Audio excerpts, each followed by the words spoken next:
नमस्कार दोस्तों, जय हिंद। स्वागत है आप सभी का आपके अपने YouTube चैनल सक्सेस विज्ञान में एक कदम सफलता की ओर। दोस्तों, आज हम लोग लोअर PCS के लिए साइंस एंड टेक में छठा चैप्टर कंप्लीट करेंगे, जो कि है द्विअनुपयोगी एवं तकनीकी उपयोगी प्रौद्योगिकियाँ। ये पूरा हम लोग कंप्लीट करेंगे, जो कि काफ़ी इम्पोर्टेंट है। तो चलिए शुरू करते हैं। सबसे पहले द्विअनुपयोगी के बारे में देखते हैं। तो दोहरे उपयोग वाली वस्तुएं या फिर प्रौद्योगिकियाँ, ये क्या है?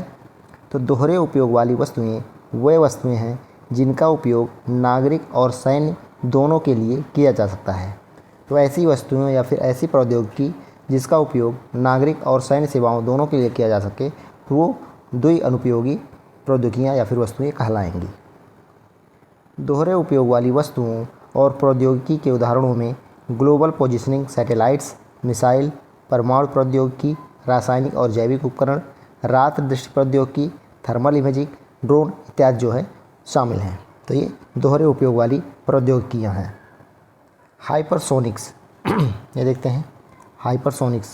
हाइपरसोनिक सिस्टम ध्वनि की गति से 5 गुना या उससे अधिक गति से उड़ते हैं। तो हाइपरसोनिक जो होते हैं वो ध्वनि की गति से या फिर ध्वनि की गति से भी 5 गुना अधिक गति से उड़ते हैं।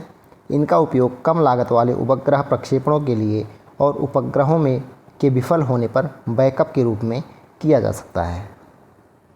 एकीकृत नेटवर्क सिस्टम ऑफ सिस्टम्स। एकीकृत नेटवर्क सिस्टम ऑफ सिस्टम्स यह सरकारों को कई विविध मिशन प्रणालियों को बेहतर ढंग से एकीकृत करने और पूरी तरह से नेटवर्क युक्त कमांड, नियंत्रण और संचार प्रदान करने की अनुमति देता है, जो सक्षम, लचीला तथा सुरक्षित है। Micro electronics. तो माइक्रो इलेक्ट्रॉनिक्स देखते हैं। तो प्रत्येक सैन्य और वाणिज्यिक प्रणाली व्यक्तिगत कंप्यूटर, सेल फोन एवं रक्षा उपकरणों के निर्माण के लिए माइक्रो इलेक्ट्रॉनिक्स पर निर्भर करती है। तो प्रत्येक सैन्य और वाणिज्यिक प्रणाली जो है व्यक्तिगत कंप्यूटर, सेल फोन एवं रक्षा उपकरणों के निर्माण में है, माइक्रो इलेक्ट्रॉनिक्स के ऊपर निर्भर करती है। अब दोहरे उपयोग वाली वस्तुओं या फिर प्रौद्योगिकियों से संबंधित निर्यात नियंत्रण प्रावधान। दोहरे उपयोग वाली वस्तुओं या फिर प्रौद्योगिकियों से संबंधित निर्यात नियंत्रण प्रावधान क्या है, उसके बारे में देखते हैं। तो उनके व्यापार और निर्यात को बहुपक्षीय दोहरे उपयोग वाले निर्यात नियंत्रण व्यवस्थाओं द्वारा विनियमित किया जाता है। वासेनार व्यवस्था। वासेनार व्यवस्था ही क्या है? तो इसका उद्देश्य पारंपरिक हथियारों और दोहरे उपयोग वाली वस्तुओं एवं प्रौद्योगिकियों के हस्तांतरण में पारदर्शिता व अधिक जिम्मेदारी को बढ़ावा देकर क्षेत्रीय तथा अंतर्राष्ट्रीय सुरक्षा और स्थिरता में योगदान करना है। तो ये इसका कार्य है। भारत को वर्ष 2017 में 42वें सदस्य के रूप में वासेनार अरेंजमेंट में शामिल किया गया था। तो भारत को जो है 2017 में 42वें सदस्य के रूप में वासेनार अरेंजमेंट में शामिल किया गया था। वासेनार व्यवस्था। परमाणु आपूर्तिकर्ता समूह। परमाणु ईंधन या प्रौद्योगिकी आपूर्तिकर्ता देशों का एक समूह है जो परमाणु हथियारों के अप्रसार में योगदान करता है। भारत परमाणु अप्रसार संधि पर हस्ताक्षर न करने के कारण NSG का सदस्य नहीं है। तो भारत ने इस पर हस्ताक्षर नहीं किए, इसलिए NSG का सदस्य जो है भारत नहीं है।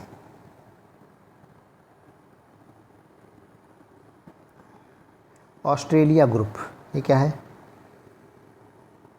यह देशों का एक अनौपचारिक मंच है जिसका उद्देश्य निर्यात नियंत्रणों के सामंजस्य के माध्यम से यह सुनिश्चित करना है कि निर्यात द्वारा रासायनिक या जैविक आयुध के विकास में योगदान न हो। तो इसका मकसद है मिसाइल प्रौद्योगिकी नियंत्रण व्यवस्था। मिसाइल प्रौद्योगिकी नियंत्रण व्यवस्था MTCR 35 देशों के बीच एक अनौपचारिक और स्वैच्छिक साझेदारी है जिसका उद्देश्य 300 किलोमीटर से अधिक दूरी तक 500 किलोग्राम से अधिक पेलोड ले जाने में सक्षम मिसाइल एवं अनमैन्ड एरियल व्हीकल प्रौद्योगिकी के प्रसार को रोकना है। तो MTCR यानी मिसाइल प्रौद्योगिकी नियंत्रण व्यवस्था जो है 35 देशों के बीच एक अनौपचारिक और स्वैच्छिक साझेदारी है जिसका उद्देश्य है 300 किलोमीटर से अधिक दूरी तक 500 किलोग्राम से अधिक पेलोड ले जाने में सक्षम मिसाइल एवं अनमैन्ड एरियल व्हीकल प्रौद्योगिकी के प्रसार को रोकना है। रूस के संबंध में दोहरे उपयोग वाली रक्षा प्रौद्योगिकी में प्रमुख घटना। तो प्रतिबंधों का डर। भारतीय कंपनियों को countering America's adversaries through sanctions के तहत अमेरिका द्वारा प्रतिबंधों का सामना करने का खतरा है। तो भारत कंपनियों को जो है countering America's adversaries through sanctions, इसके तहत जो है अमेरिका द्वारा प्रतिबंधों का सामना करने का खतरा है। वित्तीय पहुंच को सीमित करना। अमेरिकी ट्रेजरी अधिकारियों ने भारतीय बैंकों और वित्तीय संस्थानों को सलाह दी है कि रूस से सैन्य औद्योगिक बेस के साथ व्यापार करने से अमेरिकी वित्तीय प्रणाली तक उनकी पहुंच खतरे में पड़ सकती है। दोहरे उपयोग वाले निर्यात पर भारत की स्थिति। तो दोहरे उपयोग वाले निर्यात पर भारत की स्थिति क्या है? तो अमेरिका द्वारा अभी निर्धारित की गई वस्तुओं, विशेष रसायन, जीव सामग्री, उपकरण और प्रौद्योगिकियां वस्तुओं की श्रेणी में नहीं आते हैं।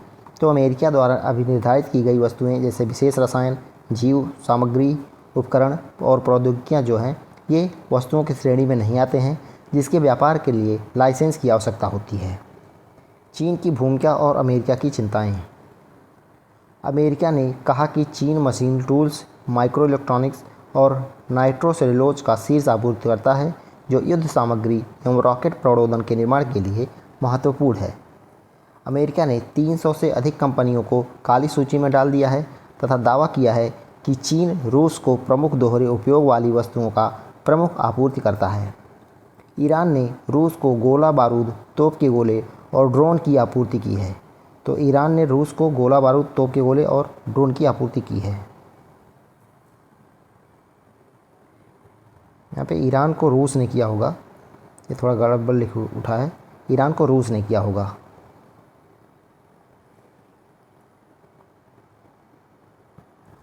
भारत की सामरिक व्यापार नियंत्रण प्रणाली।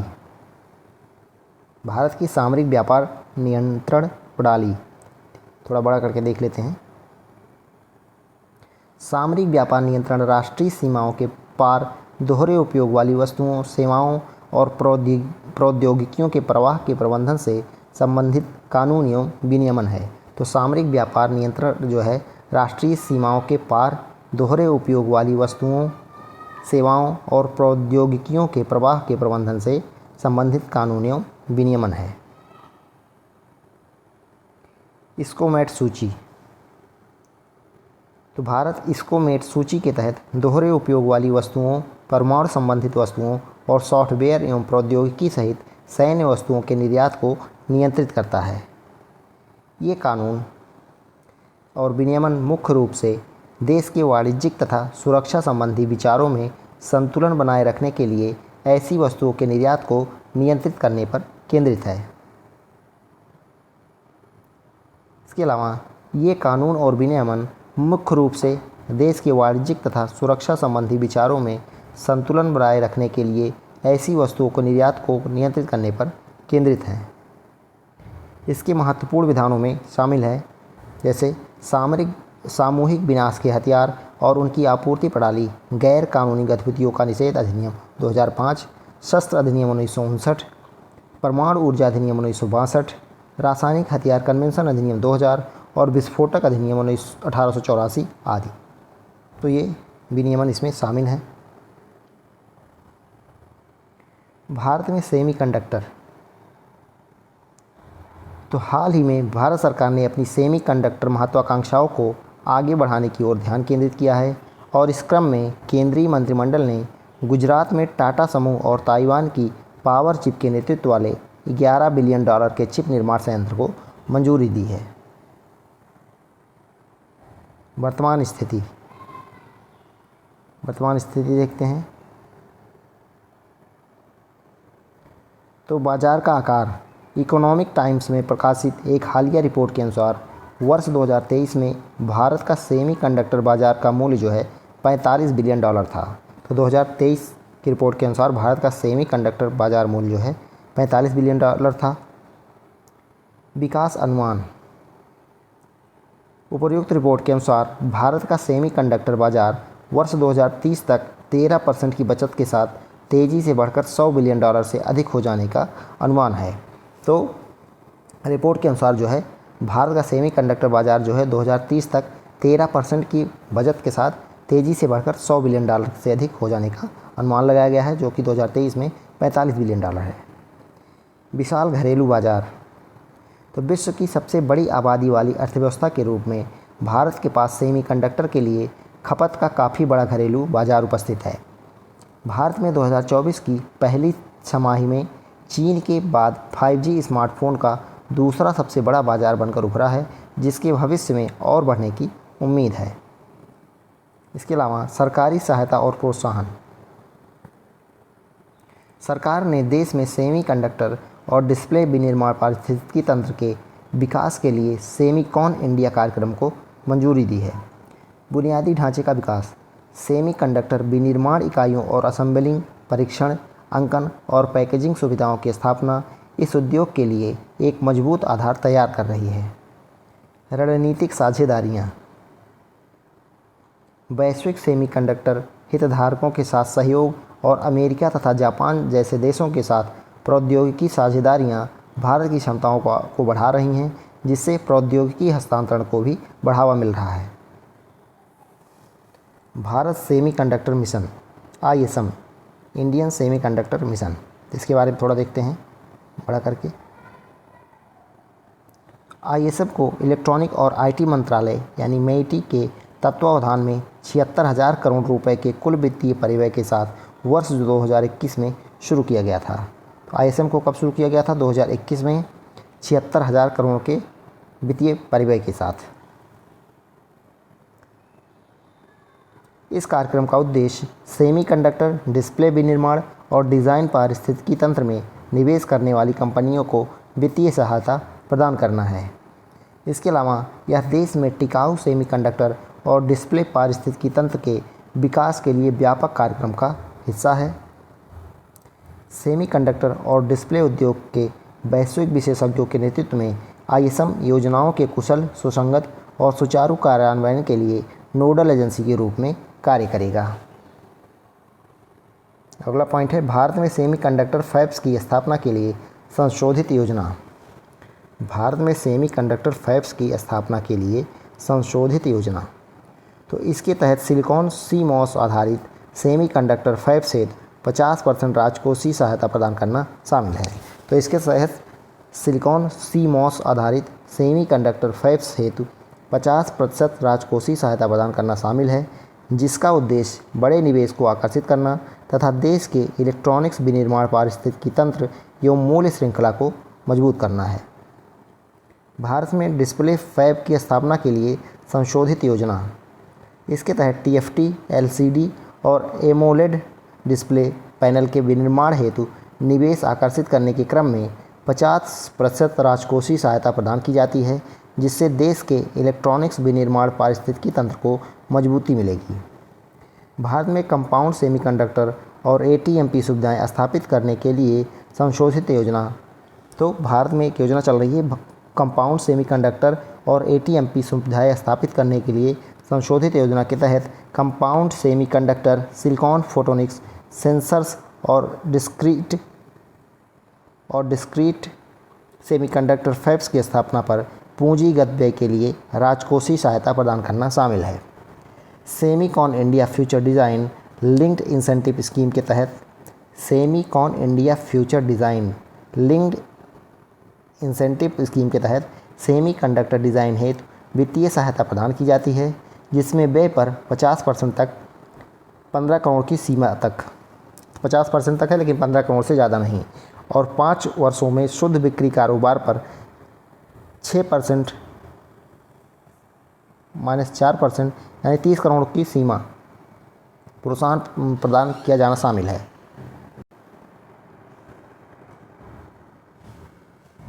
इस योजना का उद्देश्य इलेक्ट्रॉनिक घटकों और अर्धचालकों के लिए भारत के विनिर्माण पारिस्थितिकी तंत्र को बढ़ावा देना है। वर्ष 2018-19 में $20.8 बिलियन तक पहुंचने वाले और वर्ष 2025 तक $200 बिलियन तक पहुंचने की उम्मीद वाले बढ़ते बाजार के साथ भारत कुशल श्रम, बेहतर बुनियादी ढांचे और सरकारी पहलों द्वारा समर्थित वैश्विक केंद्र बनने की ओर अग्रसर है। इस योजना से घरेलू मांग को बढ़ावा मिलेगा तथा इस क्षेत्र में रोजगार सृजित होंगे। 2018-19 में 20.8 बिलियन से डॉलर से 2025 तक 200 बिलियन डॉलर तक पहुंचने का उम्मीद था। बड़े पैमाने इलेक्ट्रॉनिक्स विनिर्माण हेतु PLI द्वारा घरेलू विनिर्माण को बढ़ावा देने के साथ मोबाइल फ़ोन, इलेक्ट्रॉनिक्स घटकों और ATMP इकाइयों सहित इलेक्ट्रॉनिक्स मूल्य श्रृंखला में बड़े निवेश को आकर्षित करने के लिए वित्तीय प्रोत्साहन को सुलभ बनाना शामिल है। IT हार्डवेयर के लिए उत्पादन से जुड़ी प्रोत्साहन योजना घरेलू विनिर्माण को बढ़ावा देने और मूल्य श्रृंखला में बड़े निवेश को आकर्षित करने के लिए वित्तीय प्रोत्साहन को सुलभ बनाने पर केंद्रित है। इस योजना का उद्देश्य बढ़ती घरेलू मांग को पूरा करने के लिए मौजूदा स्थापित क्षमता का उपयोग करने के क्रम में कंपनियों को प्रोत्साहित करना है। EMC 2.0 योजना। तो EMC 2.0 योजना के उद्देश्य भारत के इलेक्ट्रॉनिक्स उद्योग के लिए बुनियादी ढांचे को बढ़ाना, आपूर्ति श्रृंखला दक्षता को बढ़ावा देना और रसद लागत को कम करना है। यह निर्माताओं के लिए गुणवत्तापूर्ण बुनियादी ढांचे एवं सामान्य सुविधाओं के निर्माण हेतु वित्तीय प्रोत्साहन प्रदान करने पर केंद्रित है। अब सेमीकंडक्टर निर्माण का महत्व ये देख लेते हैं। तो कई पॉइंट इसमें दिए गए हैं, तो इसको एक एक करके देखते हैं हम लोग। सबसे पहले, सेमीकंडक्टर उद्योग के निर्माण से पर्याप्त निवेश आकर्षित हो सकता है, उच्च मूल्य वाले रोजगार सृजित हो सकते हैं तथा विशेष रूप से इलेक्ट्रॉनिक्स विनिर्माण क्षेत्र में आर्थिक विकास को बढ़ावा मिल सकता है। इसके अलावा वैश्विक सेमीकंडक्टर बाजार के वर्ष 2030 तक 1 ट्रिलियन अमेरिकी डॉलर तक पहुंचने का अनुमान है। तो वैश्विक सेमीकंडक्टर बाजार की बात करें तो वर्ष 2030 तक 1 ट्रिलियन अमेरिकी डॉलर पहुंचने का अनुमान है। भारत का लक्ष्य वर्ष 2030 तक वैश्विक सेमीकंडक्टर बाजार में 10% हिस्सेदारी प्राप्त करना है। तो भारत का लक्ष्य जो है वर्ष 2030 तक वैश्विक सेमीकंडक्टर बाजार में 10% हिस्सेदारी प्राप्त करना है। इसके अलावा घरेलू सेमीकंडक्टर उत्पादन डाउनस्ट्रीम उद्योगों की एक विस्तृत श्रृंखला के लिए आवश्यक है, जिससे आर्थिक लचीलेपन और रणनीतिक हितों को समर्थन मिलता है। घरेलू सेमीकंडक्टर निर्माण क्षमताओं का विकास करने से विदेशी आपूर्तिकर्ताओं पर भारत की निर्भरता जो है कम होगी, महत्वपूर्ण प्रौद्योगिकियों पर अधिक नियंत्रण सुनिश्चित होगा और राष्ट्रीय सुरक्षा बढ़ेगी। अगला पॉइंट दिया गया है, यह तकनीकी आत्मनिर्भरता प्राप्त करने के भारत के रणनीतिक लक्ष्यों के अनुरूप है और मेक इन इंडिया और आत्मनिर्भर भारत अभियान जैसी पहलों की समर्थक है। इसके अलावा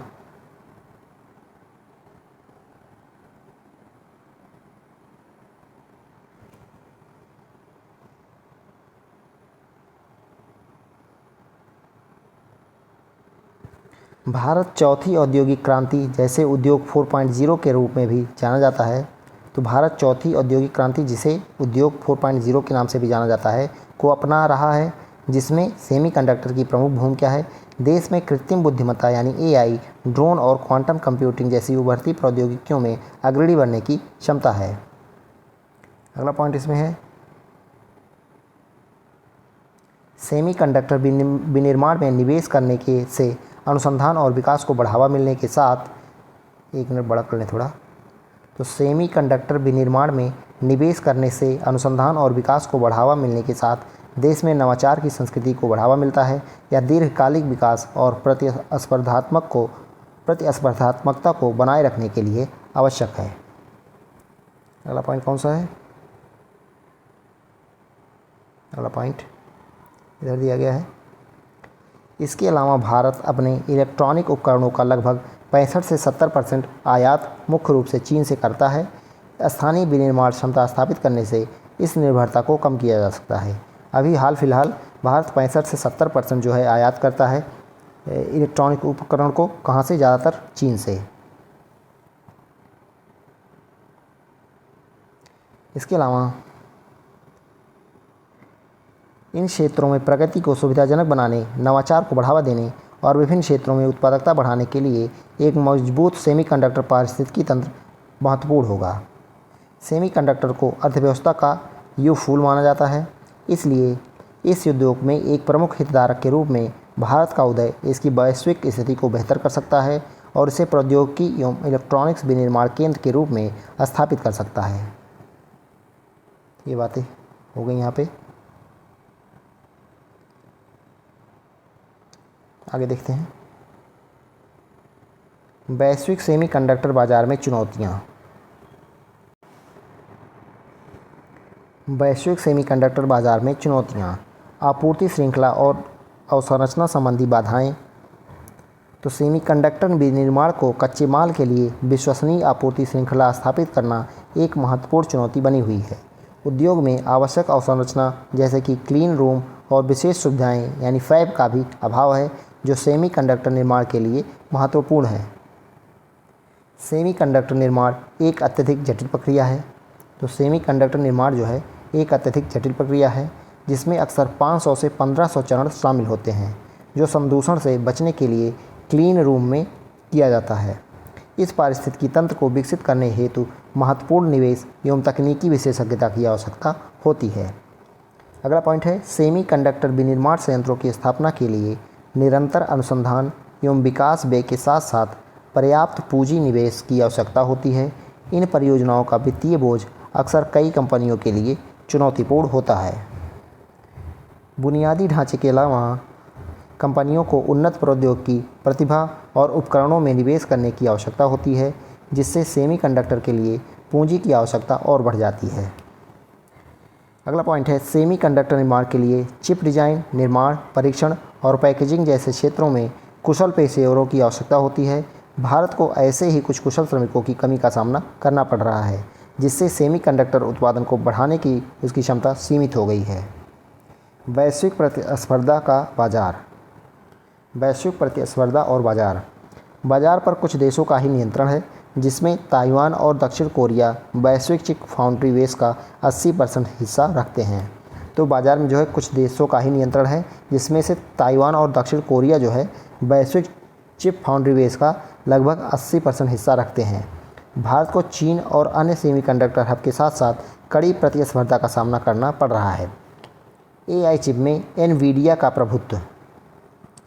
एनवीडिया जैसी कंपनियां चिप डिज़ाइन व्यवसाय में विशेष रूप से हाई एंड ग्राफिक्स और एआई चिप्स में प्रमुख हैं, जिसमें भारत के लिए इस बाज़ार में प्रवेश करना मुश्किल हो जाता है। इसी तरह प्रोसेसर आर्किटेक्चर डिज़ाइन में आर्म का भी अच्छा खासा बाजार हिस्सा है। ईयूवी प्रौद्योगिकी का एकाधिकार। ईयूवी प्रौद्योगिकी का एकाधिकार देखते हैं, तो उन्नत सेमीकंडक्टर विनिर्माण अत्यधिक परावैंगनी लिथोग्राफी ईयूवी प्रौद्योगिकी पर निर्भर है, जिसका उत्पादन पूरी तरह से नीदरलैंड स्थित कंपनी ASML द्वारा किया जाता है। तो ईयूवी का उत्पादन जो है नीदरलैंड स्थित कंपनी ASML द्वारा किया जाता है। इस महत्वपूर्ण प्रौद्योगिकी पर एकाधिकार भारत के लिए एक बड़ी चुनौती है, क्योंकि इससे उन्नत चिप्स के उत्पादन के लिए आवश्यक अत्याधुनिक उपकरणों तक पहुंच जो है सीमित हो जाती है। पर्यावरण संबंधी चिंताएं। तो सेमीकंडक्टर उद्योग में हाइड्रोक्लोरिक एसिड, जहरीली धातुएं और वाष्पशील विलायक जैसे खतरनाक रसायनों का बड़ी मात्रा में उपयोग किया जाता है, जो पर्यावरण के लिए बहुत बड़ा जोखिम पैदा करते हैं। इन पर्यावरणीय चिंताओं का प्रबंधन सेमीकंडक्टर उत्पादन में जटिलता और लागत को बढ़ाता है। भारत में सेमीकंडक्टर से संबंधित आगे की राह।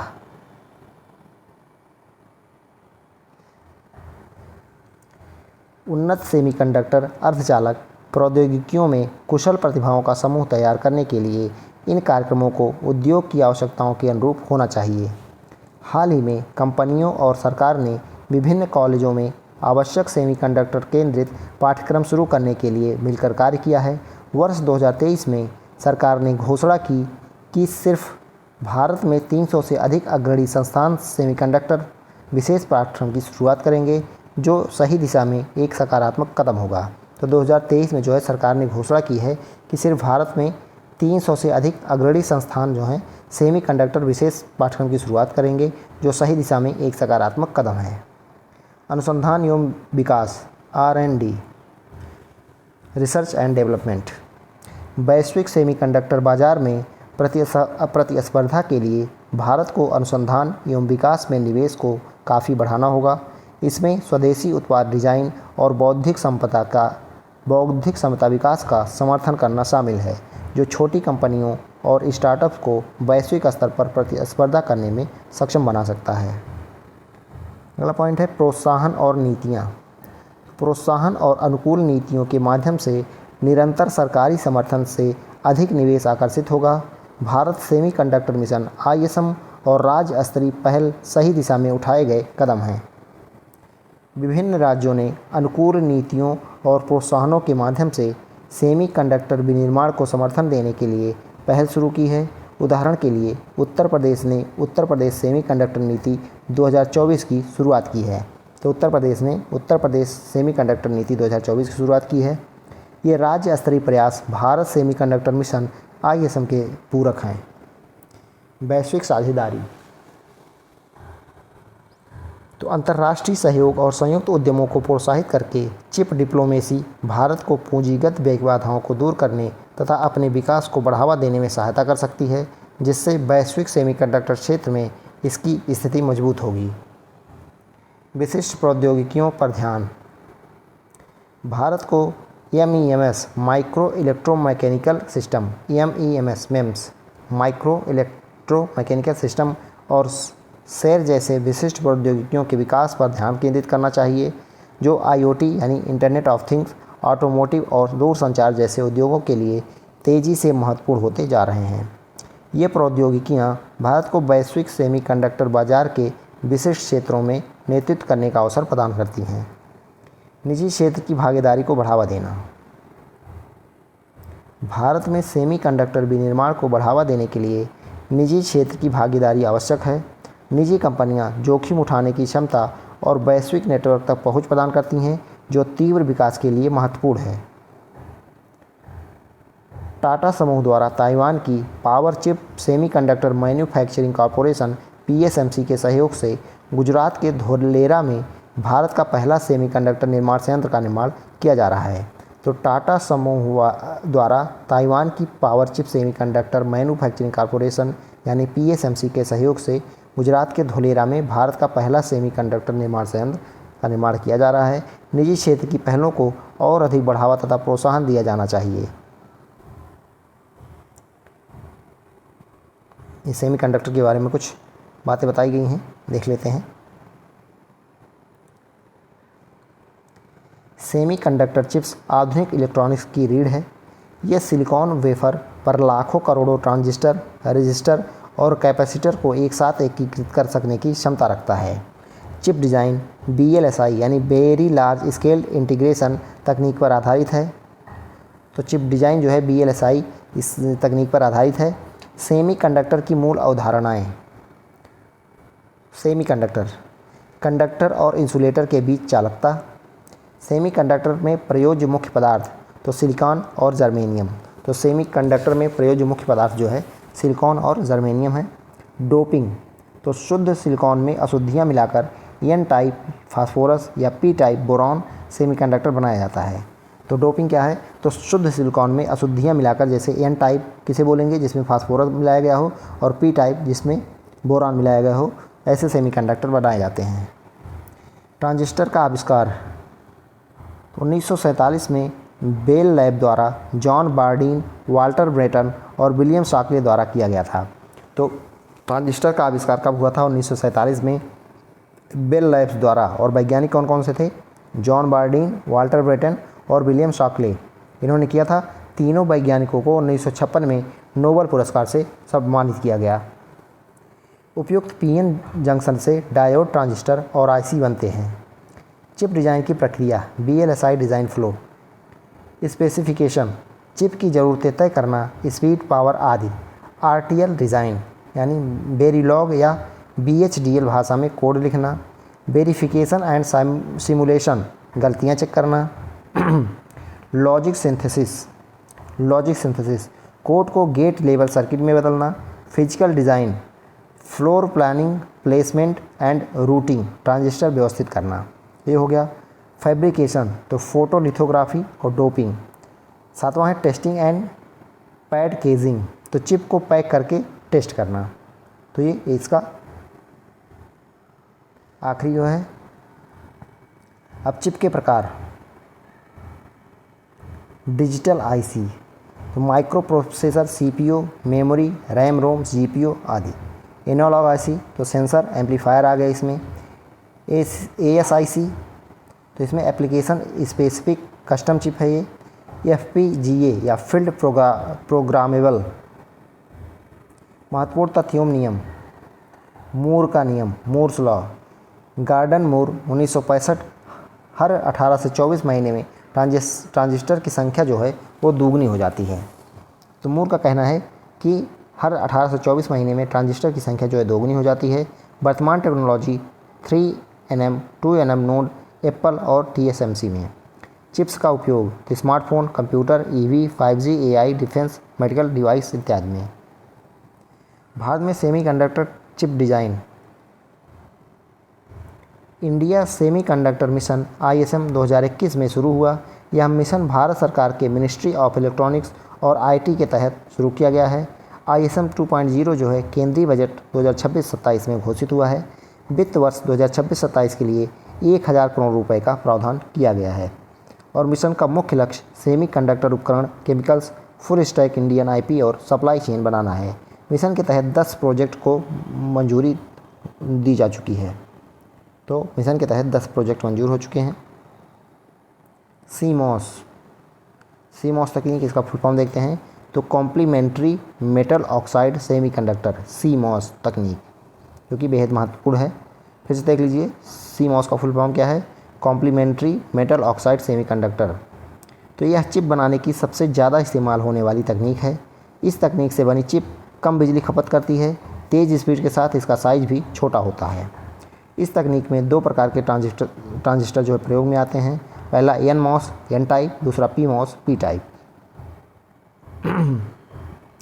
इसमें जब एक ऑन होता है तो दूसरा ऑफ हो जाता है।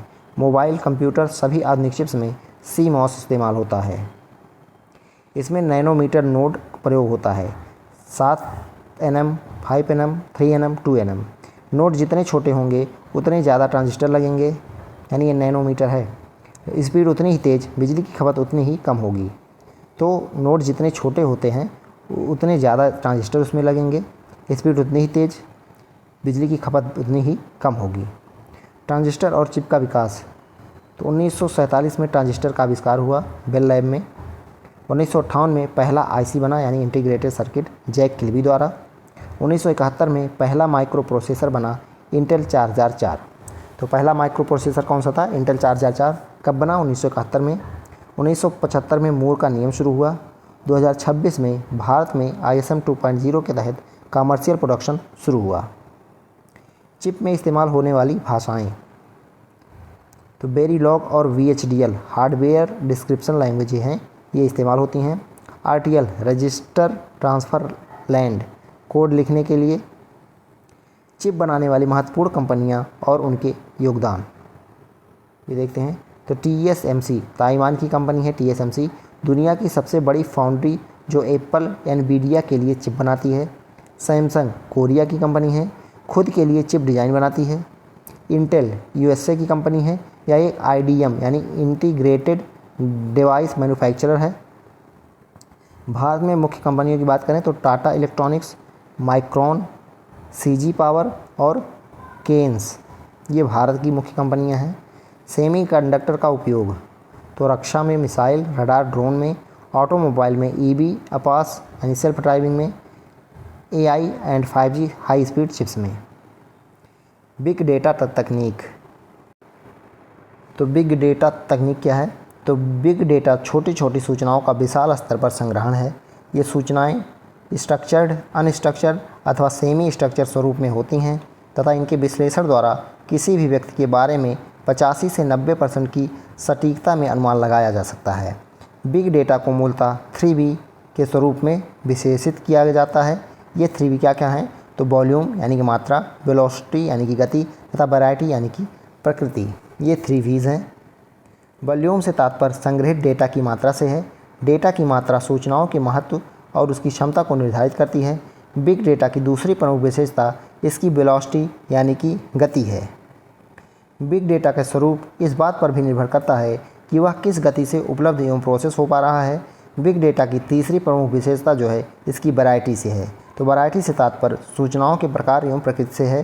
सूचनाओं की यह विविधता किसी के बारे में जानकारी को समग्र तथा सटीक रूप देती है तथा यह विश्लेषण के परिणाम में प्रभावोत्पादकता उत्पन्न करता है।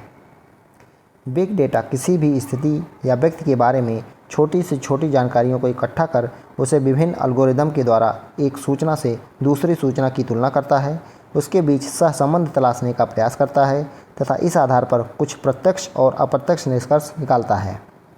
इसमें करोड़ों सूचनाओं पर एक साथ अध्ययन किया जाता है तथा सभी संभावित सूचना समुच्चयों को तब तक ट्रायल किया जाता है जब तक एक निश्चित पैटर्न या निष्कर्ष न मिल जाए। इस तरीके से बिग डेटा के आधार पर कुछ नए निरीक्षण तथा कुछ आगामी अनुमान निकाले जाते हैं। ये सारे कार्य सामान्यतः स्वचालित रूप से तथा आर्टिफिशियल के रूप में निष्पादित होते हैं।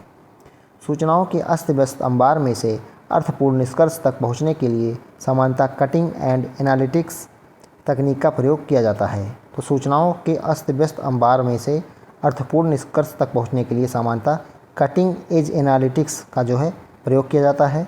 यह आर्टिफिशियल इंटेलिजेंस तथा मशीन लर्निंग पर आधारित होता है। बिग डेटा और गुड गवर्नेंस। बिग डेटा का प्रयोग कर सरकार ज़रूरतमंद लोगों तथा समुदायों तक सुविधाएं पहुंचा सकती हैं और ऐसे ही नीति निर्माण में अलग अलग प्रकार के ज़रूरतमंद समूहों को ध्यान में रहकर नीतियां बनाई जा सकती हैं।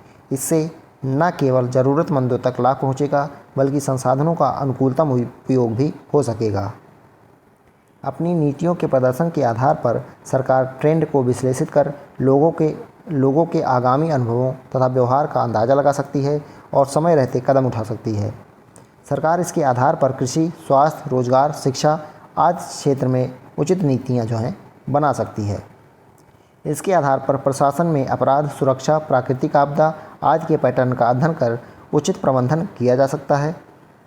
बिग डेटा के आधार पर सांप्रदायिक तनाव तथा जातीय हिंसा के पैटर्न का पूर्वागामी अनुमान लगाया जा सकता है और ऐसी घटनाओं को घटित होने से पहले ही नियंत्रित किया जा सकता है। बिग डेटा और आपदा प्रबंधन।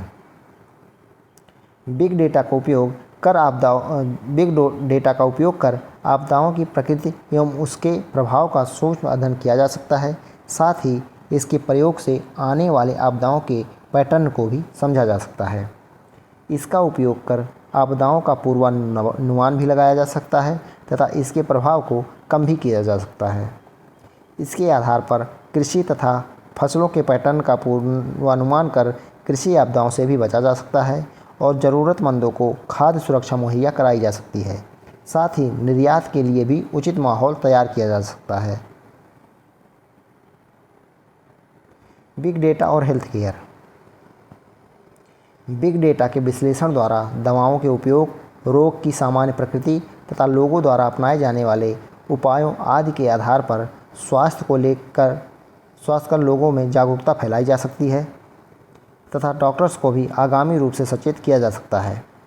इसके आधार पर गैर संचारी रोग तथा महामारी के मामले में पूर्वानुमान कर प्रिवेंटिंग उपाय जो है अपनाए जा सकते हैं। बिग डेटा और शिक्षा। बिग डेटा के द्वारा लोगों को विभिन्न प्रकार के विषयों के प्रति रुझान तथा शिक्षा में रुचि लेने या न लेने के कारणों का पता लगाया जा सकता है। बाजार में रोजगार आधारित विशेष कौशल शिक्षा ट्रेंड का अध्ययन कर उसी अनुपात में अलग अलग कौशल के विकास पर ध्यान देना शिक्षा के साथ साथ रोजगार को भी बढ़ावा देने का कार्य करेगा। शिक्षा को लेकर लोगों की मानसिकता का अध्ययन कर उसके अनुरूप सिलेबस तैयार करना तथा उसी अनुरूप शिक्षा पद्धति को बढ़ावा देना लोगों में शिक्षा के प्रति रुचि पैदा करेगा। बिग डेटा और बाजार। इसका प्रयोग कर विभिन्न कंपनियां तथा मार्केट एजेंसियां अपने उत्पाद बेचती हैं। ये कंपनियां लोगों के बारे में जानकारियां प्राप्त कर उन्हें टारगेट करती रही हैं। इनमें सर्वाधिक सक्रिय बैंकिंग, बीमा तथा मोबाइल नेटवर्क आदि कंपनियां रहती हैं। बाजार ने बिग डेटा का भरपूर फ़ायदा उठाया है, लेकिन यदि बाजार थोड़े और सकारात्मक रूपों में इसका प्रयोग करे तो सामान्य के लिए भी अत्यंत लाभदायक साबित हो सकता है।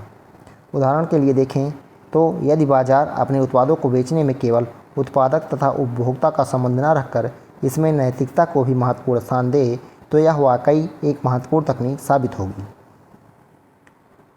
यदि इसके आधार पर बाजार विभिन्न प्रकार के लोगों को चिन्हित करे तथा उनकी योग्यता एवं कौशल को आधार बनाकर उन्हें रोजगार मुहैया कराने में मदद करे तो यह बाजार के साथ साथ लोगों के लिए भी लाभकारी होगा। चुनौतियाँ, चैलेंजेस क्या हैं? तो बिग डेटा के दुरुपयोग को लेकर मूल रूप से 3 प्रकार की चिंताएं सामने आती हैं। कौन कौन सी? डेटा की निजता, डेटा की सुरक्षा तथा डेटा को लेकर भेदभाव। तो जहाँ तक बात निजी सूचनाओं की है, यह बात सबको पता है कि उनकी सूचनाएं किसी क्लाउड मेमोरी में बंद हैं, लेकिन समस्या तो तब होती है जब इन सूचनाओं का किसी प्रकार से दुरुपयोग हो जाता है। यह स्थिति अत्यंत चिंताजनक है।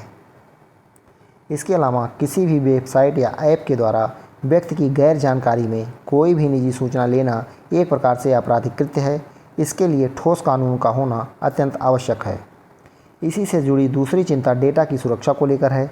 इतनी बड़ी मात्रा में डेटा अगर किसी प्रकार से असामाजिक तत्वों के हाथ में आ जाता है तो वह इसका किसी भयावह इस्तेमाल कर सकते हैं। इसका अंदाज़ा लगाना कठिन है। तो वह कितना भयावह इस्तेमाल इसका कर सकते हैं, ये अंदाज़ा लगाना भी कठिन है। अगर इन सूचनाओं का प्रयोग सुनियोजित तरीके से चुनाव के प्रबंधन, लोगों के मत बदलते या समाज के मानस से खिलवाड़ करने में किया जाने लगा तो यह संपूर्ण विश्व के लिए घातक साबित होगा। यह न केवल देश और समाज को नुकसान पहुंचाएगा, बल्कि इससे लोकतंत्र का भी दम घोटा जा सकता है। ज़रूरत है ऐसी आगामी समस्याओं के प्रति सचेत रहने की और इसे लेकर सख्त कानून बनाने की। अंतर्राष्ट्रीय स्तर पर बिग डेटा की सुरक्षा को लेकर सभी देशों के मध्य एक सहमति निर्माण की भी आवश्यकता होगी तथा इंटरनेट मैनेजमेंट के लिए अंतर्राष्ट्रीय स्तर पर एक निकाय को मान्यता देनी होगी जो इंटरनेट के दुरुपयोग संबंधी मामले का संज्ञान लें। बिग डेटा का मूल कार्य विभिन्न प्रकार के समूह या उपभोक्ताओं को चिन्हित करना है तथा उन्हें ही टारगेट कर उनके अनुरूप सेवाएं प्रदान करना है। ऐसे में वह लोग जिनके आर्थिक तथा सामाजिक आधार मजबूत हैं, बाजार उन्हें सारी सूचनाएं जैसे इंश्योरेंस या लोन संबंधी सूचनाएं उपलब्ध कराता है। ऐसे में एक बड़ा वर्ग जो अपनी सामाजिक तथा आर्थिक स्थिति को लेकर संक्रमण की स्थिति में है, वह इन सुविधाओं के लाभ से वंचित रह जाएगा। यह डेटा के आधार पर समाज में भेदभाव की एक नई परिपाटी शुरू करेगा जो किसी भी दृष्टिकोण से सही नहीं है। अगला है ब्लॉकचेन तकनीक। ब्लॉकचेन तकनीक ये क्या है? तो ब्लॉकचेन एक ऐसी तकनीक है जिससे बिटकॉइन तथा अन्य क्रिप्टो करेंसियों का संचालन होता है। यदि सरल शब्दों में कहा जाए तो यह एक डिजिटल सार्वजनिक बही खाता पब्लिक लेजर है। ब्लॉकचेन तकनीक 3 अलग अलग तकनीकों का समायोजन होता है, जिसमें इंटरनेट, पर्सनल की यानी निजी कुंजी की क्रिप्टो करेंसी अर्थात जानकारी को गुप्त रखना और प्रोटोकॉल पर नियंत्रण रखना शामिल है। तो ब्लॉकचेन में एक बार किसी भी लेन देन को दर्ज करने पर इसे ना तो वहां से हटाया जा सकता है और ना ही इसमें संशोधन किया जा सकता है। तो ब्लॉकचेन में एक बार किसी भी लेन देन को दर्ज करने पर उसे ना तो हटाया जा सकता है, ना ही उसमें कोई संशोधन किया जा सकता है। ब्लॉकचेन के कारण लेन देन के लिए एक विश्वसनीय तीसरी पार्टी जैसे बैंक की आवश्यकता नहीं पड़ती है। इसके अंतर्गत नेटवर्क से जुड़े उपकरणों, मुख्यतः कंप्यूटर की श्रृंखलाओं जिन्हें नोड्स कहा जाता है, के द्वारा सत्यापित होने के बाद प्रत्येक लेन देन के विवरण को बही खाते में रिकॉर्ड किया जाता है। ऐसा माना जाता है कि 2008 में बिटकॉइन का आविष्कार होने के बाद इस क्रिप्टो करेंसी को समर्थन देने के लिए ब्लॉकचेन तकनीक की खोज की गई थी। चूँकि इस तकनीक में सभी ब्लॉक एक दूसरे से जुड़े होते हैं और किसी ब्लॉक में बदलाव के लिए अरबों गणनाएं करने की ज़रूरत होती है, इसलिए एक बार आंकड़े दर्ज हो जाने के बाद इसमें बदलाव करना असंभव होता है, क्योंकि किसी भी एक ब्लॉक में मामूली बदलाव करते ही दूसरे सभी ब्लॉक परस्पर जुड़े होने के कारण बदलाव से असहमति जता देते हैं। अतः साइबर क्राइम और हैकिंग को रोकने के लिए ब्लॉकचेन तकनीक को फुल प्रूफ सिस्टम के तौर पर जाना जाता है। साइबर सिक्योरिटी को बढ़ावा देने के लिए ब्लॉकचेन तकनीक लागू करने वाला आंध्र प्रदेश जो है वो पहला राज्य है। तो साइबर सिक्योरिटी को बढ़ावा देने के लिए ब्लॉकचेन तकनीक लागू करने वाला पहला राज्य कौन है भारत का? वो है आंध्र प्रदेश। एक सर्वे के अनुसार विश्व के 70% से अधिक बैंक अपनी व्यवस्था में ब्लॉकचेन के अनुप्रयोग की संभावनाओं पर काम कर रहे हैं। ध्यातव्य है कि यह तकनीक केवल क्रिप्टो करेंसी तक सीमित नहीं है। क्रिप्टो करेंसी के अलावा निम्नलिखित क्षेत्रों में ब्लॉकचेन तकनीक का उपयोग किया जा सकता है। तो कौन कौन से क्षेत्र हैं? सूचना प्रौद्योगिकी और डाटा प्रबंधन, सरकारी योजनाओं का लेखा जोखा, सब्सिडी वितरण, भू रिकॉर्ड विनियमन, बैंकिंग और बीमा, डिजिटल पहचान और प्रमाणीकरण, स्वास्थ्य आंकड़े, क्लाउड स्टोरेज, ई गवर्नेंस, शैक्षणिक जानकारी, इसके अलावा ई वोटिंग इत्यादि। हाल ही में भारतीय दूरसंचार विनियामक प्राधिकरण यानी try, telecom regulatory authority of India, short form में ट्राई बोलते हैं, अप्रत्याशित फ़ोन कॉल्स तथा मैसेजेस को रोकने के लिए telecom commercial communication customer preference regulation 2018 जारी किया है। ट्राई ने इस मसौदे में ब्लॉकचेन तकनीक के इस्तेमाल को भी वरीयता दी है। हाइपरलूप परिवहन तकनीक। तो हाइपरलूप विद्युत चुंबकीय शक्ति पर आधारित परिवहन तकनीक है, जिसके तहत मेट्रो की तर्ज पर ही बड़े बड़े खंभों के ऊपर एलिवेटेड पारदर्शी ट्यूब बिछाई जाती है। इस ट्यूब के भीतर पॉड में सफ़र किया जाता है। तो इसके बारे में थोड़ा बहुत हम लोग पिछले अध्याय में भी पढ़ चुके हैं। इस तकनीक को हाइपरलूप इसलिए कहा जाता है क्योंकि इसमें परिवहन एक लूप के माध्यम से होगा जिसकी स्पीड 600 से 700 मील प्रति घंटा या इससे भी अधिक होगी। ध्यातव्य है कि इस प्रणाली में प्रयुक्त ट्यूब मॉड्यूलर ट्रांसपोर्ट सिस्टम की परिकल्पना पर आधारित है, जो लगभग घर्षण से मुक्त होगा। परिवहन के क्षेत्र में क्रांति लाने वाले हाइपरलूप का कॉन्सेप्ट एलन मस्क ने दिया है। तो हाइपरलूप का कॉन्सेप्ट जो है ये एलन मस्क ने दिया है। हाइपरलूप प्रणाली परिवहन के 5वें मोड यानी भूमि, वायु, जल पाइपलाइन एवं हाइपरलूप के रूप में जानी जा रही है। अमेरिका, कनाडा, सऊदी अरब जैसे देश हाइपरलूप परिवहन प्रणाली को अपनाने के लिए आगे आए हैं।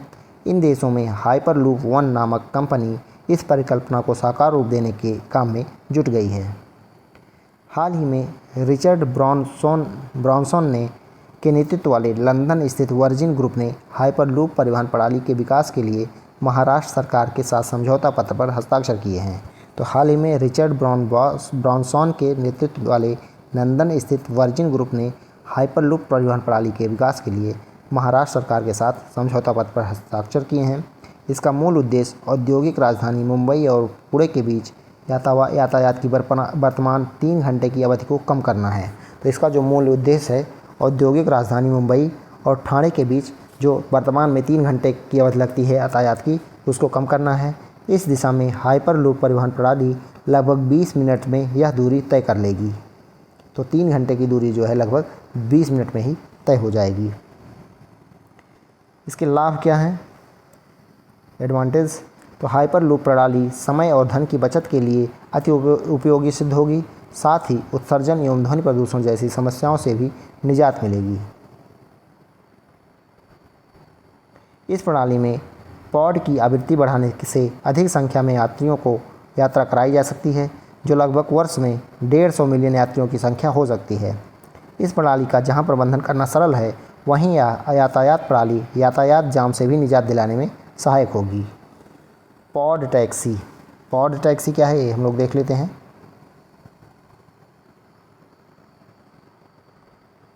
तो पॉड टैक्सी या छोटे समूह यानी 5 सदस्य के यात्रियों के लिए फीडर और शटल सेवा प्रदान करती है। यह बाधा रहित परिवहन का अच्छा विकल्प है तथा मेट्रो से भी सस्ती सेवा होती है। यह ज़मीन से 5 से 10 मीटर ऊपर चलती है एवं वायरलेस सेंसर और कमांड आधारित प्रणाली से संचालित होती है। एक तरफ यह प्रतिकूल मौसम की स्थिति में भी सहज होती है, वहीं यह सघन आबादी, संकरी सड़क एवं अन्य ज़मीनी यातायात के ऊपर से भी गुजर सकती है। इसके अलावा यह APM यानी ऑटोमेटेड पीपल मूवर पर्यावरण के अनुकूल होने के साथ साथ समय, धन व ईंधन की बचत में भी सहायक है। इसके अलावा पॉड टैक्सी योजना को PRT यानी पर्सनल रैपिड ट्रांजिट भी कहा जाता है। तो पॉड टैक्सी को क्या कहा जाता है? PRT यानी पर्सनल रैपिड ट्रांजिट। ये बातें हो गई परियोजना के बारे में। About the project. तो इस परियोजना के बारे में देखते हैं हम लोग। पॉड टैक्सी तो यह सार्वजनिक निजी भागीदारी के अंतर्गत DBFOT यानी डिज़ाइन, निर्माण, वित्तीयन, संचालन और हस्तांतरण पर आधारित पायलट प्रोजेक्ट है। 4000 करोड़ वाली यह परियोजना प्रारंभ में NH8 के दिल्ली हरियाणा बॉर्डर से राजीव चौक होते हुए गुरुग्राम तक 12.3 किलोमीटर के लिए बनेगी। तो 4000 करोड़ वाली यह परियोजना जो है प्रारंभ में NH8 के दिल्ली हरियाणा बॉर्डर से राजीव चौक होते हुए गुरुग्राम तक 12.3 किलोमीटर के लिए ही बनेगी। इस परियोजना को पूरा करने के लिए भारतीय राष्ट्रीय राजमार्ग प्राधिकरण यानी NHAI national highway authority of India को दायित्व सौंपा गया है। वंदे भारत एक्सप्रेस के बारे में देख लेते हैं। वंदे भारत एक्सप्रेस तो यह भारत की पहली इंजन रहित हाईटेक ऊर्जा कुशल ट्रेन है। तो भारत की पहली इंजन रहित हाईटेक ऊर्जा कुशल ट्रेन वंदे भारत है। 16 कोच वाली इस ट्रेन को मेक इन इंडिया पहल के तहत चेन्नई की इंटीग्रल कोच फैक्ट्री में महज 18 महीनों में ही विकसित किया गया था। तो ये 16 कोच वाली ये ट्रेन है जिसको मेक इन इंडिया के तहत चेन्नई की इंटीग्रल कोच फैक्ट्री में महज 18 महीनों में ही विकसित किया गया था। इसमें सभी डिब्बों में आपातकालीन टॉक बैक यूनिट, जिसकी सहायता से यात्री आपातकाल की स्थिति में ट्रेन के क्रू से बात कर सकेंगे, स्थापित की गई है। इसके साथ ही CCTV कैमरे भी लगाए गए हैं ताकि सफ़र सुरक्षित हो सके। पहली वंदे भारत एक्सप्रेस का परिचालन जो है नई दिल्ली से वाराणसी के बीच किया गया था। सब अर्बन ट्रेनों की तरह इस ट्रेन के दोनों छोरों पर भी मोटर कोच है, यानी यह ट्रेन दोनों दिशाओं में ही चलने में सक्षम है। इस ट्रेन की अधिकतम स्पीड 160 किलोमीटर प्रति घंटा है। यह नई ट्रेन दुनिया की सर्वश्रेष्ठ सुविधाओं से लैस है, जिसमें वाईफाई से लेकर GPS आधारित यात्री सूचना प्रणाली, टच फ्री बायो वैक्यूम शौचालय, LED lighting, mobile charging point और जलवायु नियंत्रण प्रणाली भी शामिल है, जो मौसम के अनुसार तापमान को नियंत्रित करने की सुविधा प्रदान करती है। तो ये बात हो गई वंदे भारत के बारे में। अब कुछ क्वेश्चन है इस चैप्टर के, वो हम लोग कर लेते हैं।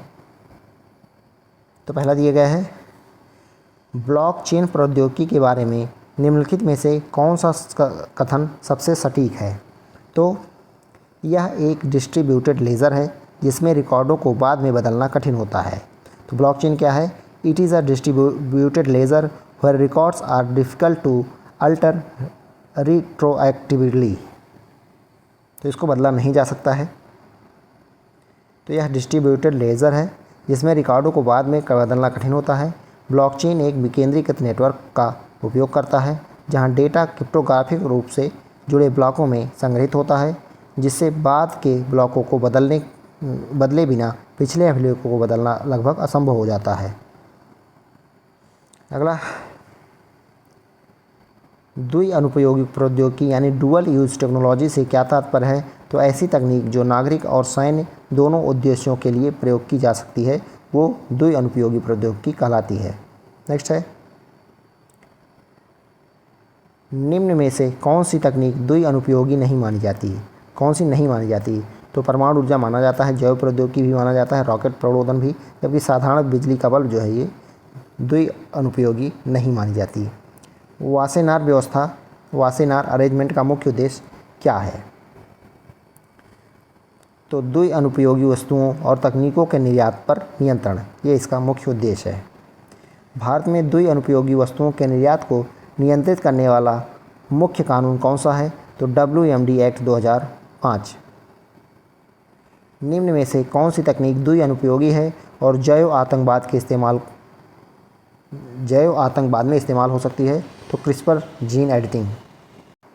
तो क्रिस्पर जीन एडिटिंग जो है ये द्वि-अनुपयोगी तकनीक है जो जैव आतंकवाद में इस्तेमाल हो सकती है। अगला क्वेश्चन है, GPS यानी कि ग्लोबल पोजिशनिंग सिस्टम तकनीक का उपयोग मुख्य रूप से किस क्षेत्र में द्वि-अनुपयोगी माना जाता है? तो नागरिक नेविगेशन और सैन्य मार्गदर्शन के क्षेत्र में। भारत का नाविक सिस्टम किस प्रकार की तकनीक का उदाहरण है? तो ये द्वि-अनुपयोगी स्पेस टेक्नोलॉजी है। ऑप्शन ए यहाँ पे सही है। 3D प्रिंटिंग तकनीक को द्वि-अनुपयोगी क्यों माना जाता है?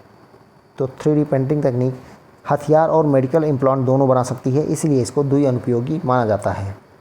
AI यानी कृत्रिम बुद्धिमत्ता को द्वि-अनुपयोगी तकनीक क्यों कहा जाता है?